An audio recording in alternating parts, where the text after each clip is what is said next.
Ümumiyyətlə, xəstə gəldi, hər xəstəyəmi endoskopiya müayinəsi istəyirik? Xeyr. Hansı xəstələrə endoskopiya müayinəsi istəyib? Endoskopiya dediyimiz gastroskopiya müayinə, qida borusu, mədə və 12 barmağının dəyərləndirilməsi.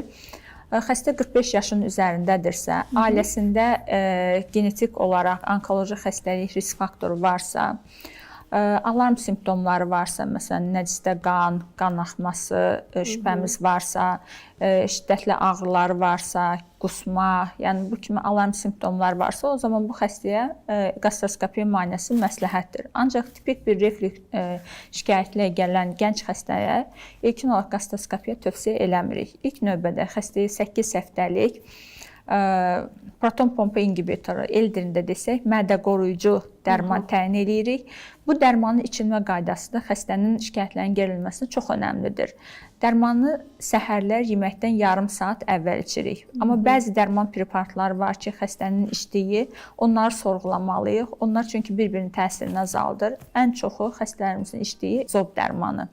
Xəstə zob dərmanı içirsə, aralarında qan durlaşdırıcılar, məsələn, el dilində dediyimiz dərmanlar, onların arasında 6-8 saat fasilə olmalıdır.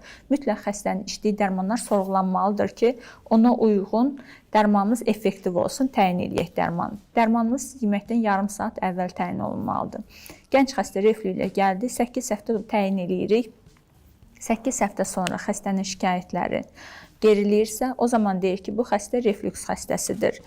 Reflüks xəstəsi bu xəstələr necə davam edir? Şikayətləri davam edirsə bu xəstələrin, ya deyirik ən az idamə dozası dediyimiz doza ilə şikayətlərini keçirəcək ən az doza ilə davam edir və yaxud ehtiyac olduqda dərman qəbul edir və yaxud xəstə deyir ki, mən gənc xəstəyəm, ömür boyu pəhriz və yaxud dərman içmək istəmirəm, mən başqa yöntəmlər istəyirəm.